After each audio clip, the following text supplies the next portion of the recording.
Sapiens, uma breve história da humanidade por Yuval Noah Harari. Capítulo 2. A árvore do conhecimento. No capítulo anterior vimos que embora os sapiens já habitassem a África Oriental há 150 mil anos, apenas por volta de 70 mil anos atrás eles começaram a dominar o resto do planeta Terra e levar as demais espécies humanas à extinção. Nos milhares de anos desse período, embora esses sapiens arcaicos se parecessem exatamente conosco e embora seu cérebro fosse tão grande quanto o nosso, eles não gozavam de qualquer vantagem notável sobre outras espécies humanas, não produziam ferramentas particularmente sofisticadas e não realizavam nenhum outro feito especial.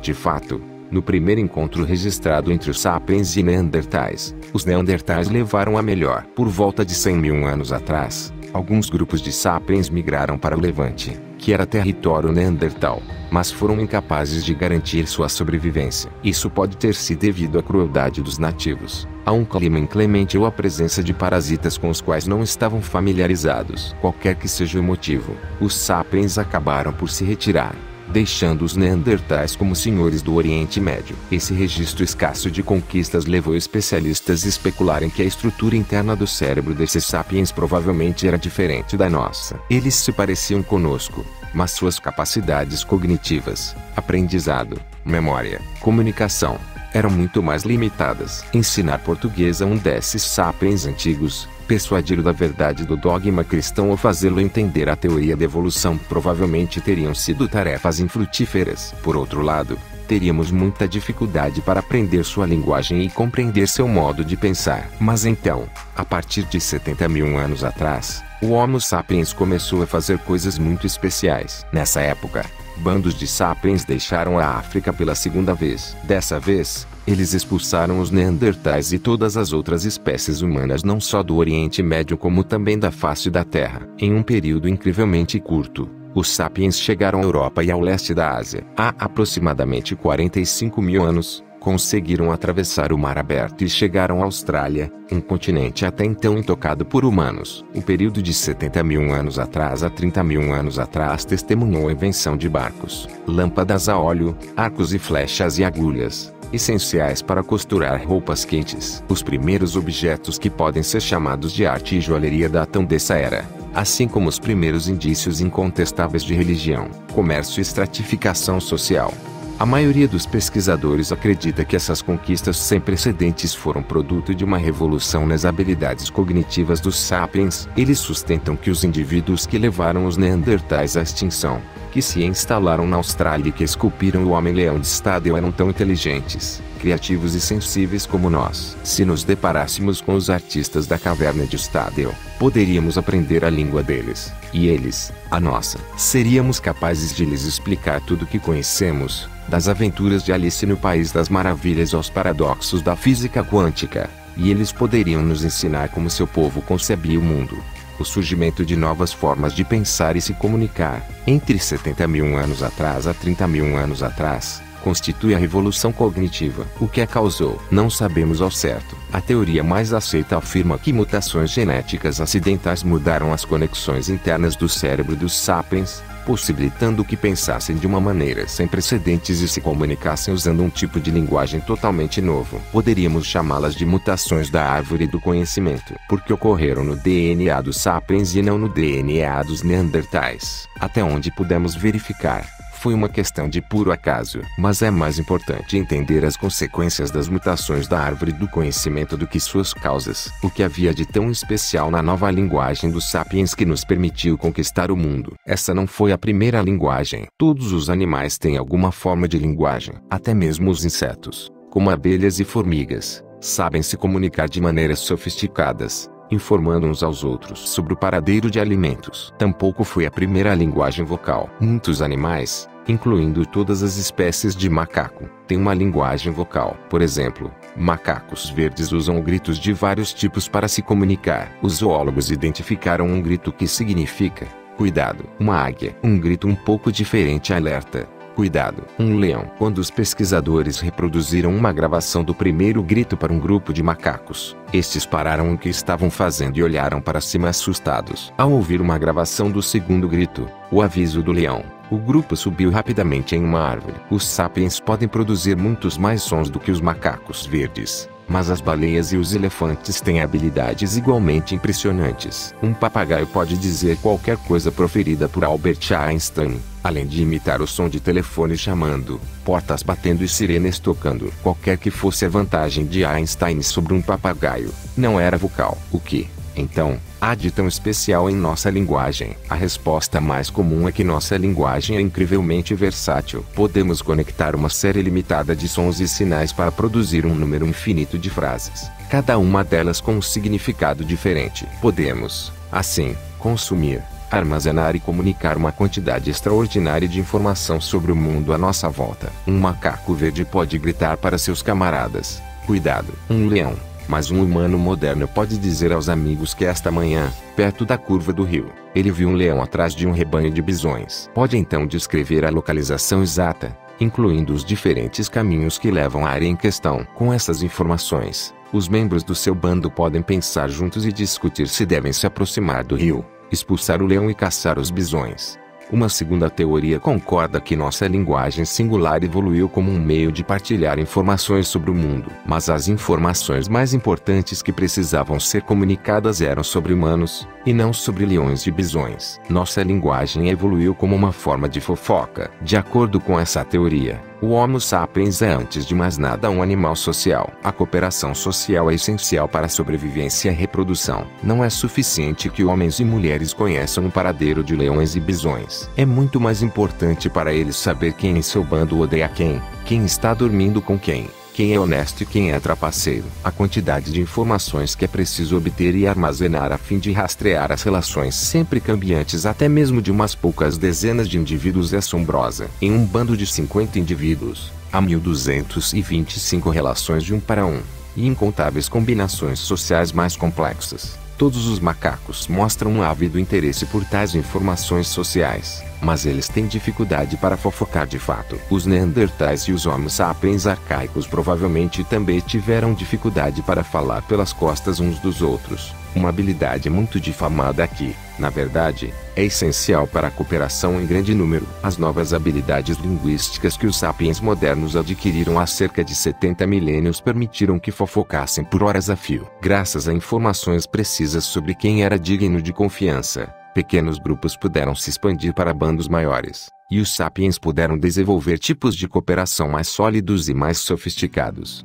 A teoria da fofoca pode parecer uma piada, mas vários estudos a corroboram. Ainda hoje, a maior parte da comunicação humana, seja na forma de e-mails, telefonemas ou colunas nos jornais, é fofoca. É tão natural para nós que é como se nossa linguagem tivesse evoluído exatamente com esse propósito. Você acha que quando almoçam juntos os professores de história conversam sobre as causas da Primeira Guerra Mundial, ou que físicos nucleares passam o intervalo do café em conferências científicas falando sobre partículas subatômicas? Às vezes, mas com muito mais frequência, eles fofocam sobre a professora que flagrou o marido com outra, ou sobre a briga entre o chefe do departamento e o reitor, ou sobre os rumores de que um colega usou sua verba de pesquisa para comprar um Lexus. A fofoca normalmente gira em torno de comportamentos inadequados. Os que fomentam os rumores são o quarto poder original, jornalistas que informam a sociedade sobre trapaceiros e aproveitadores e, desse modo, a protegem.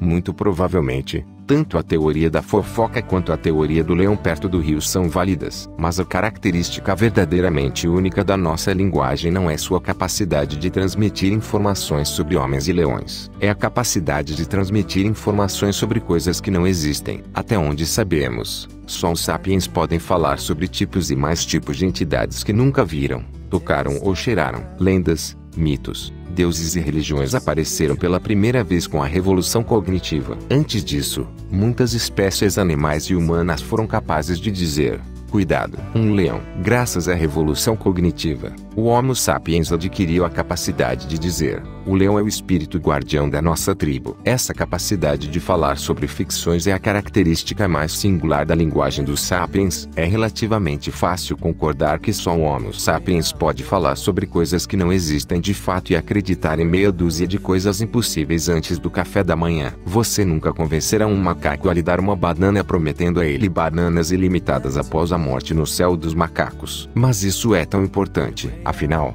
A ficção pode ser perigosamente enganosa ou confusa. As pessoas que vão à floresta à procura de fadas e unicórnios parecem ter uma chance menor de sobrevivência do que as que vão à procura de cogumelos e cervos. E, se você passa horas rezando para espíritos guardiães inexistentes, não está perdendo um tempo precioso.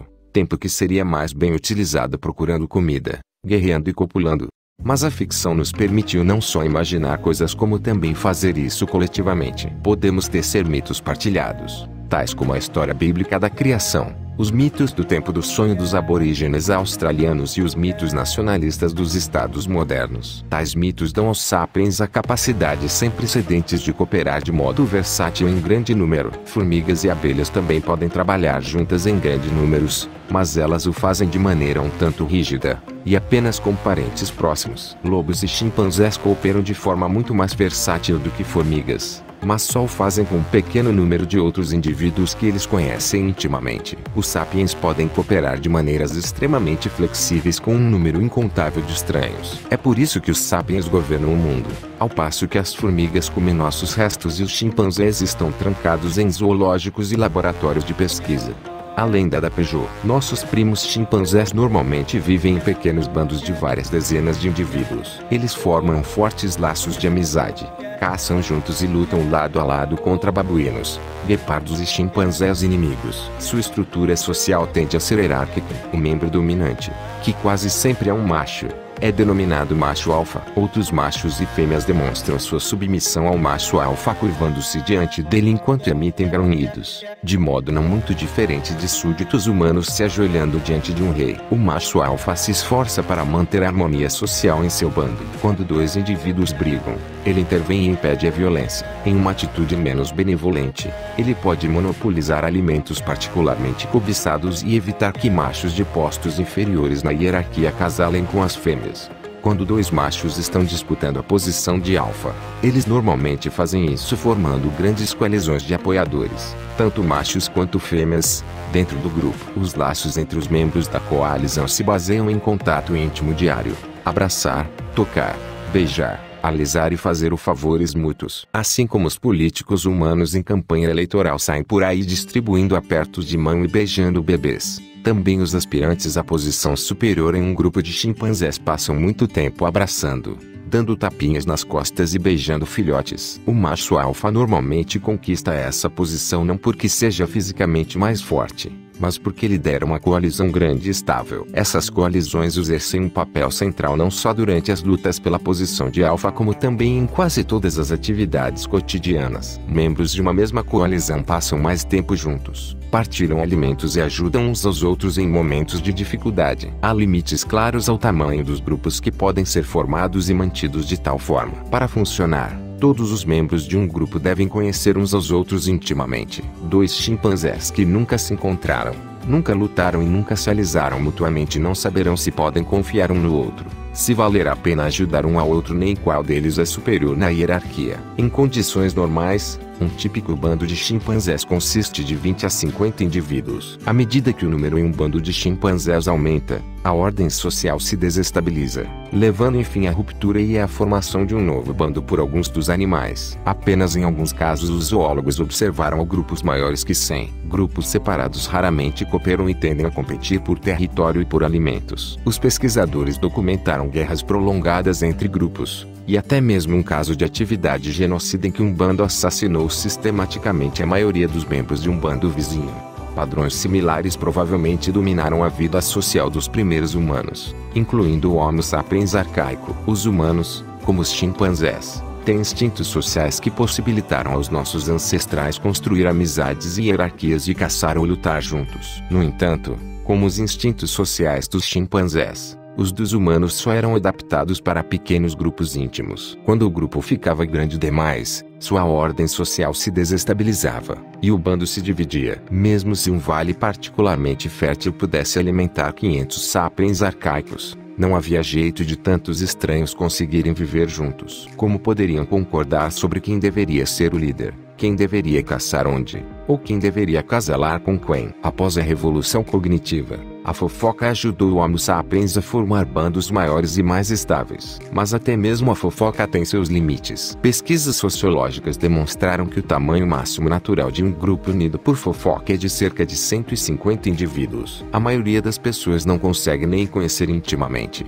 nem fofocar efetivamente sobre mais de 150 seres humanos. Ainda hoje, um limite crítico nas organizações humanas fica próximo desse número mágico. Abaixo desse limite, comunidades, negócios, redes sociais e unidades militares conseguem se manter principalmente com base em relações íntimas e no fomento de rumores. Não há necessidade de hierarquias formais, títulos e livros de direito para manter a ordem. Um pelotão de 30 soldados, ou mesmo uma companhia de 100 soldados podem funcionar muito bem com base em relações íntimas, com um mínimo de disciplina formal. Um sargento respeitado pode se tornar rei da companhia e exercer autoridade até mesmo sobre oficiais de patente. Um pequeno negócio familiar pode sobreviver e florescer sem uma diretoria, um CEO ou um departamento de contabilidade. Mas, quando o limite de 150 indivíduos é ultrapassado, as coisas já não podem funcionar dessa maneira. Não é possível comandar uma divisão com milhares de soldados da mesma forma que se comanda um pelotão. Negócios familiares de sucesso normalmente enfrentam uma crise quando crescem e contratam mais funcionários. Se não forem capazes de se reinventar,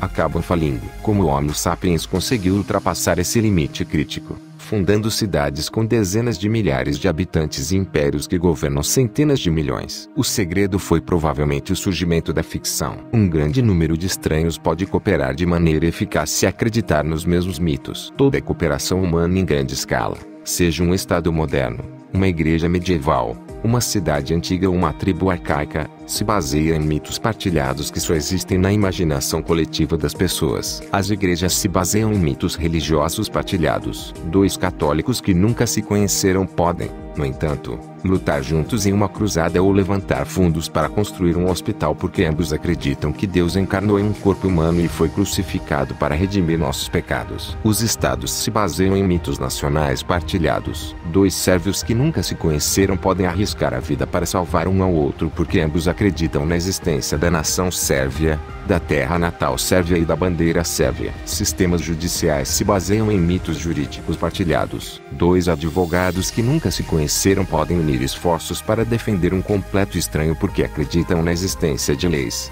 justiça e direitos humanos, e no dinheiro dos honorários.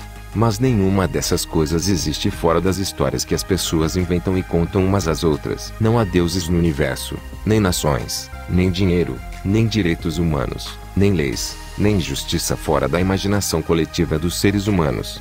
As pessoas entendem facilmente que os primitivos consolidam sua ordem social acreditando em deuses e espíritos e se reunindo a cada lua cheia para dançar juntos em volta da fogueira. Mas não conseguimos avaliar que nossas instituições modernas funcionam exatamente sobre a mesma base. Considere, por exemplo, o mundo das corporações. Os executivos e advogados modernos são, de fato, feiticeiros poderosos. A principal diferença entre eles e os xamãs tribais é que os advogados modernos contam histórias muito mais estranhas. A lenda da Peugeot nos fornece um bom exemplo. Um ícone que lembra um pouco o Homem-Leão de estádio aparece hoje em carros, caminhões e motocicletas de Paris a Sydney. É o ornamento que adorna o capô dos veículos fabricados pela Peugeot, uma das maiores e mais antigas fabricantes de carros da Europa. A Peugeot começou como um negócio familiar no vilarejo de Valentigne, apenas 300 quilômetros da caverna de Stadel. Hoje a empresa emprega cerca de 200 mil pessoas em todo o mundo, a maioria delas completamente estranhas umas às outras. Esses estranhos cooperam de maneira tão eficaz que em 2008 a Peugeot produziu mais de 1,5 milhão de automóveis, gerando uma receita de aproximadamente 55 bilhões de euros.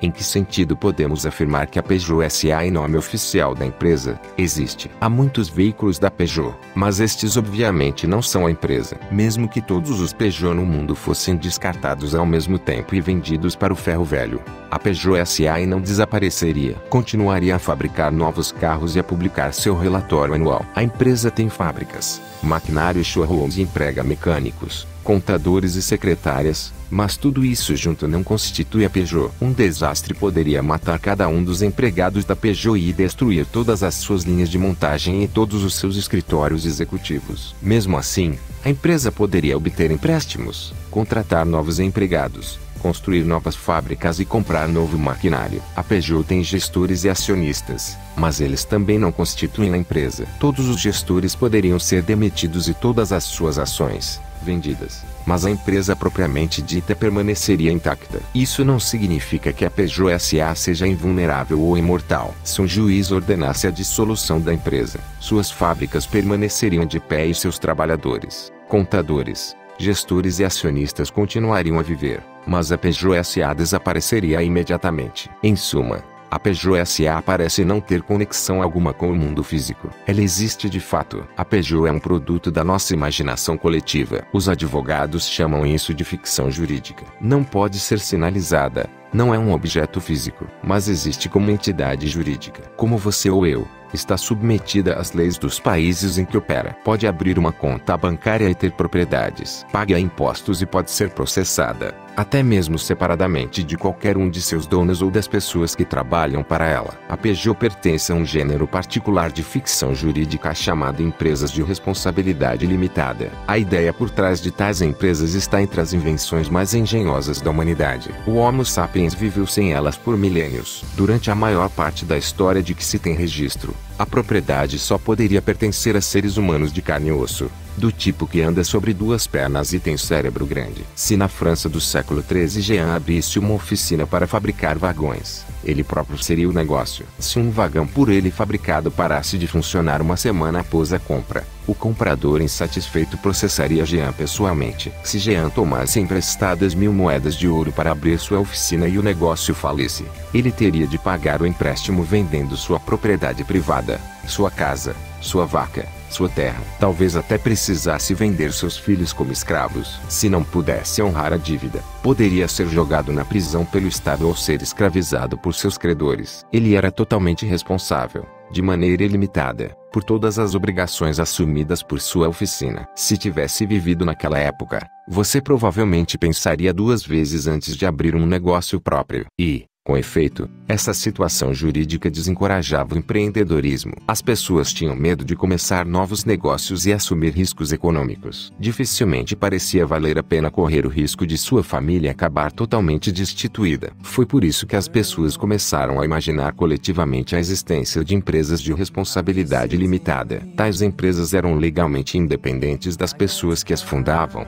ou investiam dinheiro nelas, ou as gerenciavam. Ao longo dos últimos séculos, essas empresas se tornaram os principais agentes na esfera econômica, e estamos tão acostumados a elas que nos esquecemos de que existem apenas na nossa imaginação. Nos Estados Unidos, o termo técnico para uma empresa de responsabilidade limitada é corporação, o que é irônico, porque o termo deriva de corpus corpo em latim, exatamente aquilo de que as corporações carecem. Apesar de não ter um corpo real, o sistema jurídico norte-americano trata as corporações como pessoas jurídicas, como se fossem seres humanos de carne e osso. Também foi isso que fez o sistema jurídico francês em 1896, quando Armand Peugeot, que herdara de seus pais uma oficina de fundição de metal que fabricava molas, serrotes e bicicletas, decidiu entrar no ramo de automóveis. Para isso, ele criou uma empresa de responsabilidade limitada. Batizou a empresa com seu nome, mas ela era independente dele. Se um dos carros quebrasse, o comprador poderia processar a Peugeot, e não Armand Peugeot. Se a empresa tomasse emprestados milhões de francos e então falisse, Armand Peugeot não deveria a seus credores um único franco. O empréstimo, afinal, fora concedido a Peugeot, a empresa, e não a Armand Peugeot. O Homo sapiens, Armand Peugeot, morreu em 1915. A Peugeot, a empresa, continua firme e forte. Como exatamente Armand Peugeot, o homem, criou a Peugeot, a empresa, praticamente da mesma forma como os padres e os feiticeiros criaram deuses e demônios ao longo da história e como milhares de padres católicos franceses continuaram recriando o corpo de Cristo todo domingo nas igrejas da paróquia. Tudo se resumia a contar histórias e convencer as pessoas a acreditarem nelas. No caso dos padres franceses, a história crucial foi a da vida e morte de Cristo tal como contada pela Igreja Católica. De acordo com essa história, se um padre católico usando suas vestes sagradas pronunciasse solenemente as palavras certas no momento certo, o pão e o vinho mundano se transformariam na carne e no sangue de Deus. O padre exclamava: "Ó que este corpus meu este é meu corpo em latim, e abracadabra. O pão se transformava no corpo de Cristo. Vendo que o padre havia observado assiduamente todos os procedimentos, milhões de católicos franceses devotos se comportavam como se Deus de fato existisse no pão e no vinho consagrados. No caso da Peugeot S.A., a história crucial foi o Código Jurídico francês, tal como redigido pelo parlamento francês. De acordo com os legisladores franceses, se um advogado certificado seguisse todos os rituais e liturgias adequados, escrevesse todos os discursos e juramentos requeridos em um pedaço de papel maravilhosamente decorado e afixasse sua assinatura ornamentada ao pé do documento, abracadabra, uma nova empresa era incorporada. Quando, em 1896, Armand Peugeot quis criar sua empresa, ele pagou para que um advogado fizesse todos esses procedimentos sagrados. Uma vez que o advogado tivesse desempenhado todos os rituais corretos e pronunciado todos os discursos e juramentos necessários, milhões de cidadãos franceses honrados se comportaram como se a empresa Peugeot realmente existisse. Contar histórias eficazes não é fácil. A dificuldade está não em contar a história, mas em convencer todos os demais a acreditarem nela. Grande parte da nossa história gira em torno desta questão: como convencer milhões de pessoas a acreditarem em histórias específicas sobre deuses, ou nações, ou empresas de responsabilidade limitada. Mas, quando isso funciona, dá aos sapiens poder imenso, porque possibilita que milhões de estranhos cooperem para objetivos em comum. Tente imaginar o quão difícil teria sido criar estados, ou igrejas, ou sistemas jurídicos se só fôssemos capazes de falar sobre coisas que realmente existem, como rios, árvores e leões. Com o passar dos anos, as pessoas teceram uma rede incrivelmente complexa de histórias. Nessa rede, ficções como a da Peugeot não só existem como acumulam enorme poder. Tem mais poder do que qualquer leão ou bando de leões. Os tipos de coisa que as pessoas criam por meio dessa rede de histórias são conhecidos nos meios acadêmicos como ficções, construtos sociais ou realidades imaginadas. Uma realidade imaginada não é uma mentira. Eu minto se digo que há um leão perto do rio quando sei perfeitamente que não há leão algum. Não há nada de especial nas mentiras. Macacos verdes e chimpanzés podem mentir. Já se observou, por exemplo, um macaco verde gritando cuidado. Um leão. Quando não havia leão algum por perto. Convenientemente, esse alarme falso afastava outro macaco que tinha acabado de encontrar uma banana, abrindo caminho para que o mentiroso roubasse o prêmio para si.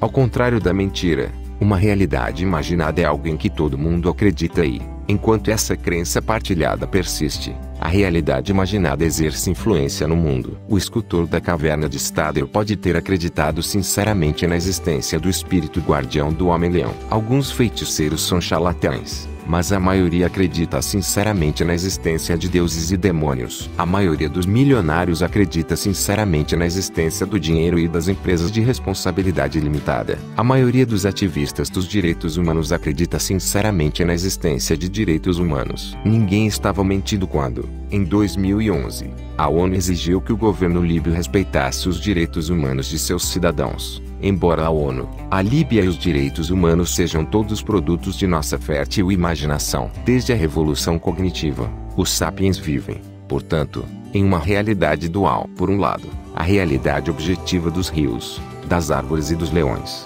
Por outro, a realidade imaginada de deuses, nações e corporações. Com o passar do tempo, a realidade imaginada se tornou ainda mais poderosa, de modo que hoje a própria sobrevivência de rios, árvores e leões depende da graça de entidades imaginadas, tais como deuses, nações e corporações. Superando o genoma, a capacidade de criar uma realidade imaginada com palavras possibilitou que um grande número de estranhos coopere de maneira eficaz. Mas também fez algo mais. Uma vez que a cooperação humana em grande escala é baseada em mitos, a maneira como as pessoas cooperam pode ser alterada modificando-se os mitos, contando-se histórias diferentes. Nas circunstâncias adequadas, os mitos podem mudar muito depressa. Em 1789, a população francesa, quase da noite para o dia, deixou de acreditar no mito do direito divino dos reis e passou a acreditar no mito da soberania do povo. Em consequência, desde a revolução cognitiva o Homo sapiens tem sido capaz de revisar seu comportamento rapidamente de acordo com necessidades em constante transformação. Isso abriu uma via expressa de evolução cultural.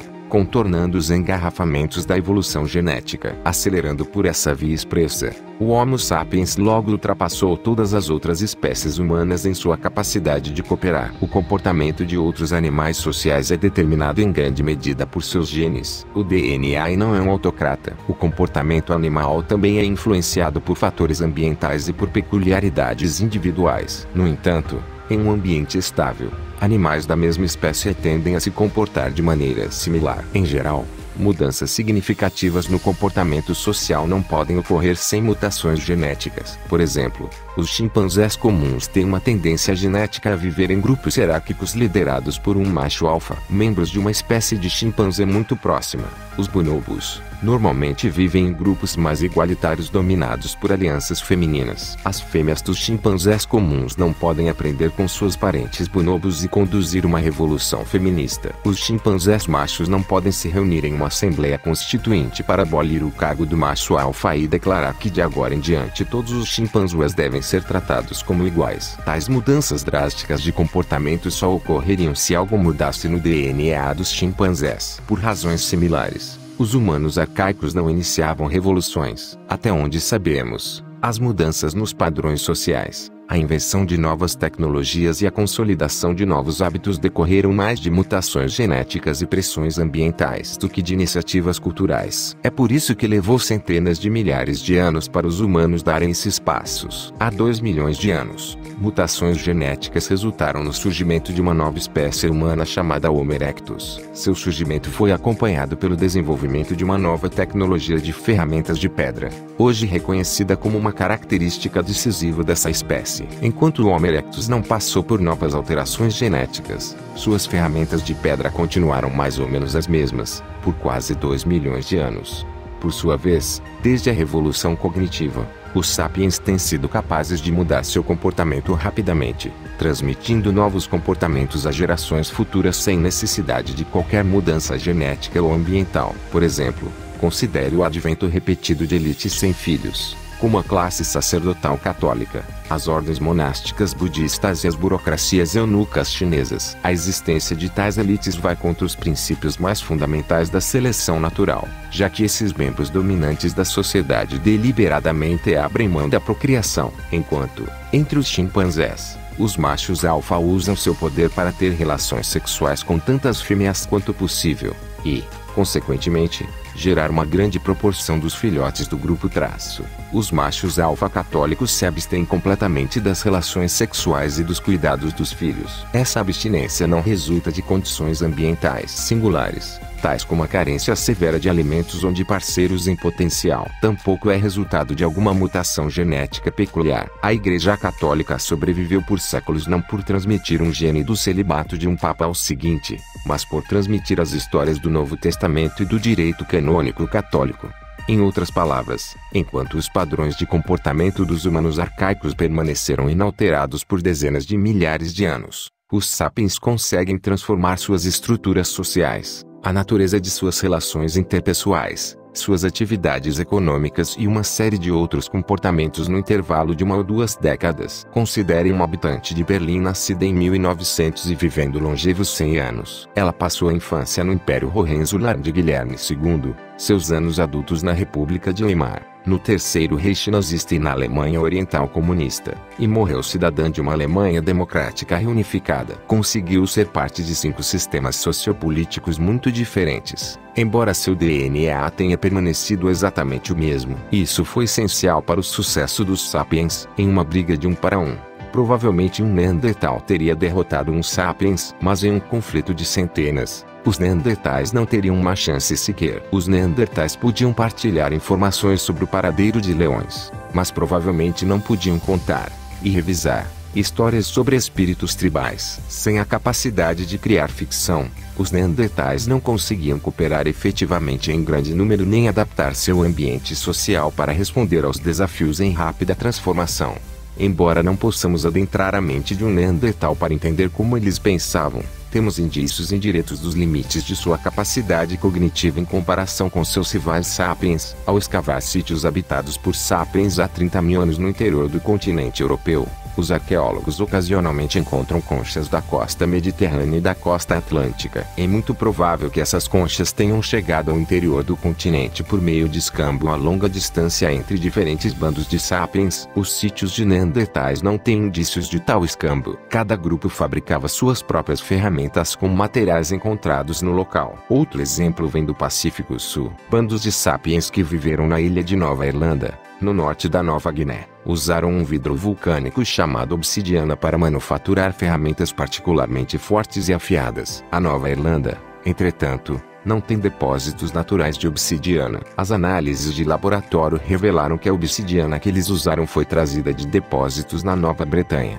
uma ilha a 400 quilômetros de distância. Alguns dos habitantes dessas ilhas devem ter sido navegantes habilidosos que percorriam longas distâncias negociando de ilha em ilha. O comércio pode parecer uma atividade muito pragmática, que não requer nenhuma base fictícia. Mas o fato é que nenhum outro animal além dos sapiens pratica o comércio, e todas as redes de comércio dos sapiens sobre as quais temos informações detalhadas se baseiam em ficções. O comércio não pode existir sem confiança, e é muito difícil confiar em estranhos. A rede de comércio global de nossos dias se baseia em nossa confiança em entidades fictícias tais como o dólar, o Federal Reserve Bank, e as marcas registradas das corporações. Quando dois estranhos em uma sociedade tribal querem fazer comércio, eles geralmente constroem confiança mútua recorrendo a um deus, ancestral mítico ou animal totêmico em comum. Se sapiens arcaicos que acreditavam em tais ficções trocaram conchas e obsidianas, é razoável pensar que também podem ter trocado informações, criando assim redes de conhecimento muito mais amplas e mais densas do que a que serviu aos Neandertais e a outros humanos arcaicos. As técnicas de caça são outro exemplo dessas diferenças. Os Neandertais geralmente caçavam sozinhos ou em pequenos grupos. Os sapiens, por outro lado, desenvolveram técnicas que se apoiavam na cooperação entre dezenas de indivíduos, e talvez até mesmo entre bandos diferentes. Um método particularmente eficaz era cercar um rebanho inteiro de animais, como cavalos selvagens, e então acossá-los em um desfiladeiro, onde era fácil abatê-los em massa. Se tudo saísse de acordo com o plano, os bandos podiam obter toneladas de carne, gordura e pele animal em uma única tarde de esforço coletivo, e consumir essas riquezas numa grande festividade, ou secá-las e congelá-las para uso posterior. Os arqueólogos descobriram sítios em que rebanhos inteiros eram abatidos anualmente dessa maneira. Há inclusive sítios onde se ergueram cercas e obstáculos a fim de criar armadilhas artificiais e abatedouros. Podemos presumir que os Neandertais não ficaram felizes ao ver seus campos de caça tradicionais transformados em abatedouros controlados pelos sapiens. No entanto, se a violência irrompeu entre as duas espécies, os Neandertais não se saíram muito melhor do que os cavalos selvagens. 50 Neandertais cooperando em padrões tradicionais e estáticos não eram páreo para ciclos centenas de sapiens versáteis e inovadores. E, mesmo que os sapiens perdessem o primeiro round, logo eram capazes de inventar novos estratagemas que lhes possibilitariam vencer o segundo. O que aconteceu na Revolução Cognitiva? A imensa diversidade de realidades imaginadas que os sapiens inventaram e a diversidade resultante de padrões de comportamento são os principais componentes do que chamamos culturas. Desde que apareceram, as culturas nunca cessaram de se transformar e se desenvolver, e essas alterações irrefreáveis são o que denominamos história. A Revolução Cognitiva é, portanto, o ponto em que a história declarou independência da biologia. Até a Revolução Cognitiva, os feitos de todas as espécies humanas pertenciam ao reino da biologia, ou, se quisermos, da pré-história. Eu tendo a evitar o termo pré-história pois sugere, erroneamente, que até mesmo antes da Revolução Cognitiva os humanos constituíam uma categoria própria. A partir da Revolução Cognitiva, as narrativas históricas substituem as narrativas biológicas como nosso principal meio de explicar o desenvolvimento do Homo sapiens. Para entender a ascensão do cristianismo ou a Revolução Francesa, não basta compreender a interação entre genes, hormônios e organismos. É necessário, também, levar em consideração a interação entre ideias, imagens e fantasias. Isso não significa que o Homo sapiens e a cultura humana tenham se tornado isentos de leis biológicas. Ainda somos animais, e nossas capacidades físicas, emocionais e cognitivas continuam sendo moldadas por nosso DNA. Nossas sociedades são construídas com os mesmos tijolos que as sociedades dos Neandertais ou dos chimpanzés. E, quanto mais examinamos esses tijolos, sensações, emoções, laços familiares. Menos diferenças encontramos entre nós e outros primatas. No entanto, é um erro procurar as diferenças no nível do indivíduo ou da família. Nas comparações entre indivíduos, ou mesmo entre grupos de 10, somos embaraçosamente similares aos chimpanzés. As diferenças significativas só começam a aparecer quando ultrapassamos o limite de 150 indivíduos. E, quando chegamos a 1000 ou 2000 indivíduos, as diferenças são assombrosas. Se você tentasse agrupar milhares de chimpanzés na Praça Tiananmen, em Wall Street, no estádio do Maracanã ou na sede da ONU, o resultado seria um pandemônio. Já os sapiens se reúnem regularmente aos milhares em tais lugares. Juntos, criam padrões ordenados, tais como redes de negócios, celebrações em massa e instituições políticas, que jamais poderiam criar de forma isolada. A diferença real entre nós e os chimpanzés é a cola mítica que une grandes quantidades de indivíduos, famílias e grupos. Essa cola nos tornou os mestres da criação. É claro, também precisamos de outras coisas, como a capacidade de confeccionar e usar ferramentas. Mas a confecção de ferramentas é insignificante se não estiver associada com a capacidade de cooperar com muitas outras pessoas. Como é possível que hoje tenhamos mísseis intercontinentais com ogivas nucleares se há 30.000 anos tínhamos apenas lanças com pontas de sílex? Fisiologicamente, não houve qualquer melhoria significativa em nossa capacidade de confeccionar ferramentas nos últimos 30.000 anos. Albert Einstein era muito menos hábil com as mãos do que um antigo caçador-coletor. No entanto, nossa capacidade de cooperar com um grande número de estranhos aumentou consideravelmente. A antiga lança com ponta de sílex era manufaturada em minutos por uma única pessoa, que confiava no conselho e no auxílio de uns poucos amigos íntimos. A produção de uma ogiva nuclear moderna requer a cooperação de milhões de estranhos em todo o mundo, dos trabalhadores que extraem o minério de urânio das profundezas da Terra aos estudiosos da física que escrevem longas fórmulas matemáticas para descrever as interações entre partículas subatômicas. Para resumir as relações entre a biologia e a história após a revolução cognitiva. A biologia estabelece os parâmetros básicos para o comportamento e as capacidades do Homo sapiens. Toda a história acontece dentro dos limites dessa arena biológica. No entanto, essa arena é extraordinariamente grande, possibilitando que os sapiens joguem uma incrível variedade de jogos. Graças à sua habilidade de criar ficções, os sapiens inventam jogos cada vez mais complexos, que cada geração desenvolve e elabora ainda mais. Em consequência, a fim de entender como os sapiens se comportam, devemos descrever a evolução histórica de suas ações. Considerar apenas nossos limites biológicos seria como um locutor esportivo que, ao transmitir uma partida da Copa do Mundo, oferecesse aos ouvintes uma descrição detalhada do campo, em vez de relatar o que os jogadores estão fazendo. Que jogo nossos ancestrais da Idade da Pedra jogaram na arena da história? Até onde sabemos, as pessoas que esculpiram o Homem-Leão de Stadel, há cerca de 30.000 anos tinham as mesmas capacidades físicas, emocionais e intelectuais que nós temos. O que elas faziam assim que acordavam, o que comiam no café da manhã e no almoço, como eram suas sociedades. Tinham relações monogâmicas e famílias nucleares. Tinham cerimônias, códigos morais, competições esportivas e rituais religiosos. Travavam guerras. O próximo capítulo espreita de trás da cortina das eras, examinando como era a vida nos milênios que separam a revolução cognitiva da revolução agrícola.